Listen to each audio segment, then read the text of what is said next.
এক কাপ ধোঁয়া ওঠা চা আর বারান্দার এক কোণে বসা রিমু, এই ছিল আশিকের প্রতিদিনের বিকেল। কিন্তু আজ বারান্দাটা বড় বেশি ফাঁকা। আজ তাদের বিয়ের পঞ্চম বার্ষিকী। আশিক গত 3 দিন ধরে হাসপাতালে। ডাক্তার সাহেব জানিয়ে দিয়েছেন রিমুর মারণব্যাধি ক্যান্সার এখন শেষ পর্যায়ে, হাতে বড় জোর আর কয়েক ঘন্টা। হাসপাতালের সেই কেবিনের সাদা বিছানায় শুয়ে রিমু ফ্যাকাশে চোখে তাকিয়ে আছে দরজার দিকে।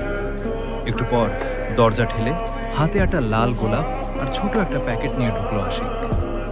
চোখে জল লুকিয়ে সে এক চিলতে হাসার চেষ্টা করে বলল, শুভ বিবাহ বার্ষিকী পাগলি। দেখো, তোমার জন্য সেই লাল গোলাপটা এনেছি, যেটা তুমি প্রতিবার চাও। রিমু খুব কষ্ট করে হাত বাড়ালো, গোলাপটা নাকের কাছে নিয়ে চোখ বন্ধ করল, যেন ঘ্রাণটুকুন সে চিরকালের জন্য গেঁথে নিতে চায় মনে।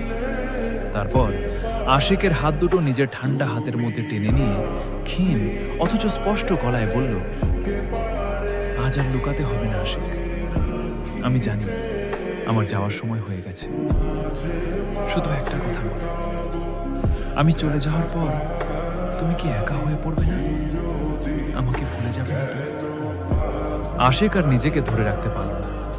সে রিমুর কপালে মুখ গুজে ছোট বাচ্চার মতো কেঁদে উঠল, ফুঁপিয়ে ফুঁপিয়ে বলল, তোমাকে ছাড়া আমি বাঁচবো কি করে রিমু? তুমি ছাড়া এই ঘর, এই জীবন সব অন্ধকার। রিমু তার শেষ শক্তি দিয়ে আশিকের চোখের জল মুছে দিল।